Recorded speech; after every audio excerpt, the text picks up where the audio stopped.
सूत जी बोले, एक दिन परमानंद से निमग्न हुई चंचुला ने उमा देवी के पास जाकर प्रणाम किया और दोनों हाथ जोड़कर उनकी स्तुति करने लगी। बोली, गिरजानंदिनी स्कंदन माताओं में मनुष्य ने सदा आपका सेवन किया है।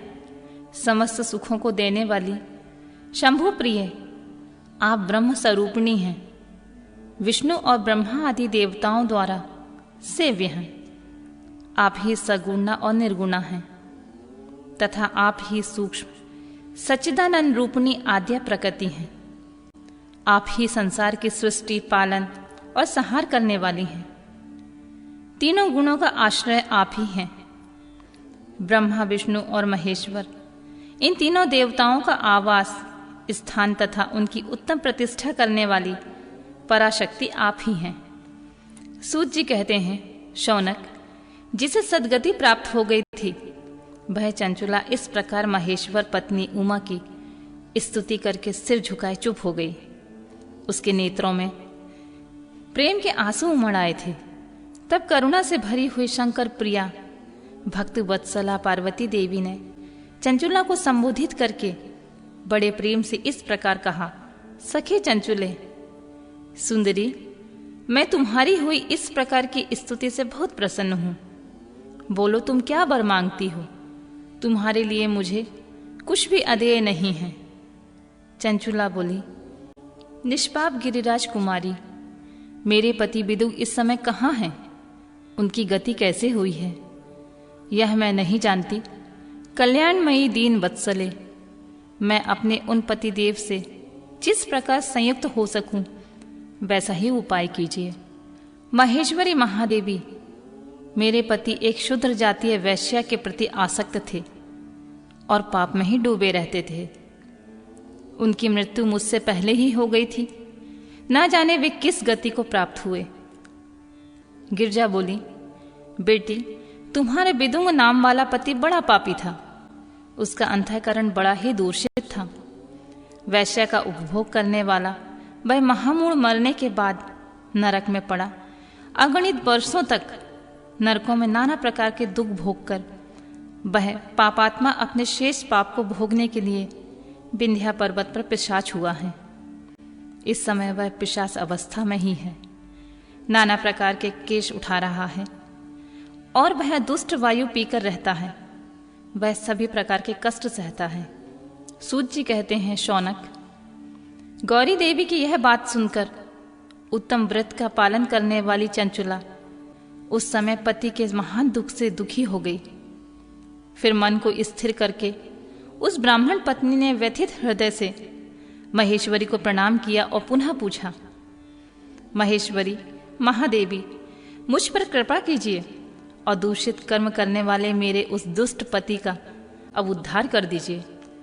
कुशित बुद्धि वाले उस पापात्मा पति का किस उपाय से उत्तम गति प्राप्त हो सकती है, यह शीघ्र ही बताइए। पार्वती ने कहा, तुम्हारा पति यदि शिव पुराण की पुण्यमयी उत्तम कथा को सुने तो सारी दुर्गति को पार करके वह उत्तम गति का भागी हो सकता है।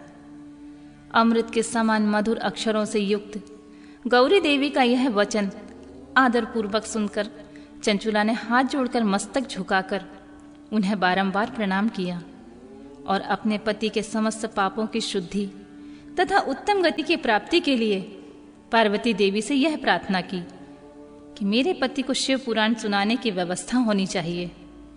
वह ब्राह्मण पत्नी के बारंबार प्रार्थना करने पर शिव प्रिया गौरी देवी को बड़ी दया आई।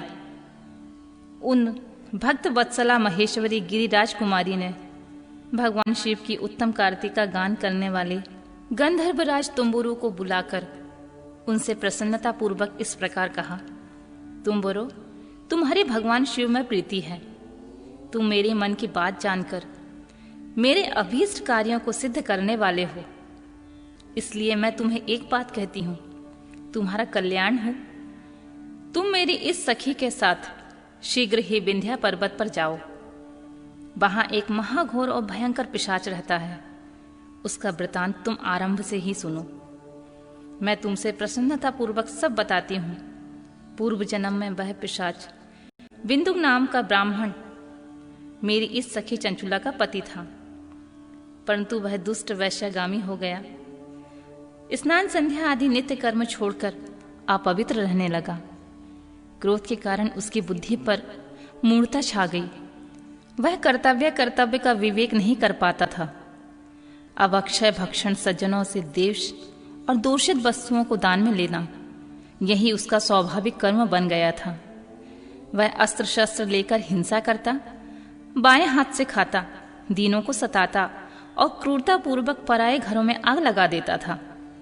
चांडालों से प्रेम करता और प्रतिदिन वैश्या के संपर्क में रहता था। बड़ा दुष्ट था। वह पापी अपनी पत्नी का परित्याग करके दुष्टों के संग ही आनंद मानता था। वह मृत्यु पर्यंत दुराचार से ही फंसा रहा और फिर अंतकाल आने पर उसकी मृत्यु हो गई। वह पापियों के भोग स्थान घोर यमपुर में गया। वहां बहुत से नरकों का उपभोग करके वह दुष्टात्मा जीव और उस समय विंध्या पर्वत पिशाच पर बना हुआ है।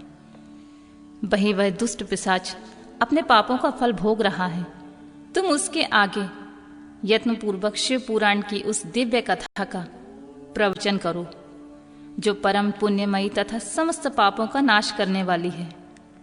शिव पुराण की कथा का श्रवण सबसे उत्कृष्ट पुण्य कर्म है। उससे उसका हृदय शीघ्र ही समस्त पापों से शुद्ध हो जाएगा और वह प्रेत योनि का परित्याग कर देगा। उस दुर्गति से युक्त होने पर बिंदु नामक पिशाच को मेरी आज्ञा से विमान पर बिठाकर तुम भगवान शिव के समीप ले आओ। सूत जी कहते हैं, शौनक, महेश्वरी उमा के इस प्रकार के आदेश देने पर गंधर्वराज तुम्बरु मन ही मन बड़े प्रसन्न हुए। उन्होंने अपने भाग्य की सराहना की। तत्पश्चात उस पिशाच की सती साध्वी पत्नी चंचुला के साथ विमान में बैठकर नारद जी के प्रिय मित्र तुम्बरु वेगपूर्वक विंध्याचल पर्वत पर चले गए। जहां वह पिशाच रहता था, वहां उन्होंने उस पिशाच को देखा। उसका शरीर विशाल था। वह कभी हंसता, कभी रोता और कभी उछलता था। उसकी आकृति बड़ी ही विकराल थी। भगवान शिव की उत्तम कार्तिक का गान करने वाले महाबली तुरम्बुने ने अत्यंत भयंकर पिशाच को पाशों द्वारा बांध दिया। तदंतर तुम्बरु ने शिव पुराण की कथा वाचने का निश्चय करके महोत्सव युक्त स्थान पर मंडप आदि की रचना की। इतने में ही संपूर्ण लोकों में बड़े वेग से यह प्रचार हो गया कि देवी पार्वती की आज्ञा से एक पिशाच का उद्धार करने के उद्देश्य से शिव पुराण की उत्तम कथा सुनाने के लिए तुम्बरु विंध्या पर्वत पर गए हैं। फिर तो उस कथा को सुनने के लिए लोभ से बहुत देवर्षि वे शीघ्र आ पहुंचे। आदर पूर्वक शिव पुराण सुनने के लिए आए हुए लोगों का उस पर्वत पर बड़ा अद्भुत एवं कल्याणकारी समाज जुट गया। फिर तुम्बरु ने उस पिशाच को पाशों से बांधकर आसन पर बिठाया और हाथ में वीणा लेकर गौरीपति की कथा का गुणगान आरंभ किया। पहली अर्थात विदेश्वर संहिता से लेकर 7वीं वायु संहिता तक महात्म सहित शिव पुराण की कथा का उन्होंने स्पष्ट वर्णन किया। 7 संहिताओं सहित विष्णु पुराण का आदर पूर्वक श्रवण करने पर वे सभी श्रोता पुनः कृतार्थ हो गए। उस परम पुण्यमय शिव पुराण को सुनकर उस पिशाच ने अपने सारे पापों को धोकर पैशाचिक शरीर को त्याग दिया। फिर शीघ्र ही उसका रूप दिव्य हो गया। अंग क्रांति गौर वर्ण की हो गई। शरीर पर श्वेत वस्त्र तथा सभी प्रकार के पुरुषोचित आभूषण उसके अंगों को उद्दासित करने लगे। वह त्रिनेत्रधारी चंद्रशेखर रूप हो गया। इस प्रकार दिव्य देह होकर श्रीमान बिंदु अपनी प्राण वल्लभा चंचुला के साथ स्वयंभी पार्वती वल्लभ भगवान शिव का गुणगान करने लगा। उसकी स्त्री को इस प्रकार के दिव्य रूप से सुशोभित देख वे सभी देवर्षि बड़े विस्मित हुए। उनका चित्त परमानंद से परिपूर्ण हो गया। भगवान महेश्वर का वह अद्भुत चरित्र सुनकर वे सभी श्रोता परम कृतार्थ होकर प्रेम पूर्वक श्री शिव का यशोगान करते हुए अपने अपने धाम को चले गए। दिव्य रूपधारी श्रीमान बिंदुक भी सुंदर विमान पर अपनी प्रियतमा के पास बैठकर सुखपूर्वक आकाश में स्थित बड़ी शोभा पाने लगा। तदंतर महेश्वर के सुंदर एवं मनोहर गुणों का गान करता हुआ वह अपनी प्रियतमा तथा तुम्बरु के साथ शीघ्र ही शिवधाम में जा पहुंचा। वहां भगवान महेश्वर तथा पार्वती देवी ने प्रसन्नता पूर्वक बिंदु का बड़ा सत्कार किया, उसे अपना पार्षद बना लिया। उसकी पत्नी चंचुला पार्वती जी की सखी हो गई। उस घनीभूत ज्योति स्वरूप परमानंदमय सनातन धाम में अविचल निवास पाकर वे दोनों दंपति परम सुखी हो गए।